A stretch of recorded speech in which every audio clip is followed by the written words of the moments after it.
Epstein file.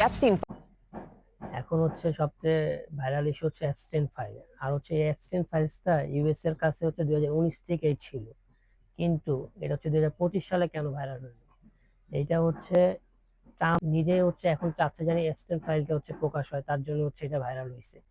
কিন্তু আপনারা বলতে পারেন যে হচ্ছে ট্রাম্পের নিজেরও তো এখানে ছবি আছে, এখন ট্রাম্পের নিজেরও ছবি আছে, এখানে হচ্ছে সীমিত আকারে কিছু আর ছবি পাবলিশ হয়েছে।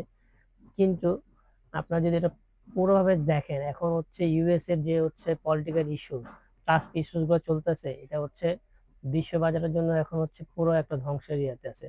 তার জন্য এই টাইমে হচ্ছে ট্রাম্প হচ্ছে বেছে নিছে তার হচ্ছে এই এপস্টিন ফাইলটাকে প্রকাশ করার জন্য। এখন হচ্ছে এপস্টিন ফাইলে হচ্ছে মাত্র হচ্ছে কতজনের হচ্ছে ছবি ভাইরাল হয়েছে, মাত্র মেবি 68টা ছবি ভাইরাল হয়েছে। কিন্তু এখানে অলমোস্ট অনেক মিনিমাম 3000-এর বেশি মানুষ এখানে জড়িত আছে এটার। আর যারা জড়িত আছে তারা হচ্ছে বিশ্ববাজারের কূটনীতির সাথে যুক্ত, বিশ্ববাজারের যত বড় বড় বিজনেস ম্যাগনেট আছে তারা হচ্ছে এর সাথে যুক্ত।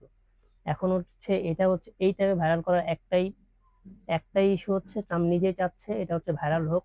আর হচ্ছে এর মাধ্যমে ট্রাম্প একটা বার্তা দিয়ে দিল সবাইকে, যারা হচ্ছে ট্রাম্প ইস্যু বা ইউএস কে হচ্ছে এখন অ্যাভয়েড করতে চাচ্ছেন, ইউএস কে বিশ্বাস করতে চাচ্ছেন না, তারা এর মাধ্যমে হচ্ছে বিশ্ববাজারে এই বার্তাটা দিয়ে দিছে যে যেহেতু এখানে ট্রাম্পের নিজের ছবি ভাইরাল হয়েছে, যে কোনো টাইমে যে কোনো বিশ্ব কূটনৈতিক নেতা বা বিশ্ব কূটনৈতিক দরদি যেটাকে বলে, যারা হচ্ছে আল্লামা টাইপের মানুষ, তাদের ছবিও ভাইরাল হয়ে যেতে পারে। এটা হচ্ছে একটা ডিজিটাল থ্রেড। আর এর মাধ্যমে হচ্ছে ট্রাম্প নিজেই সবারকে বার্তা দিয়ে দিল যে কেউ আর কে পরবর্তীতে কোনো আমেরিকার কোনো কাজের সাথে ডিসএগ্রি করতে জানি না পারে।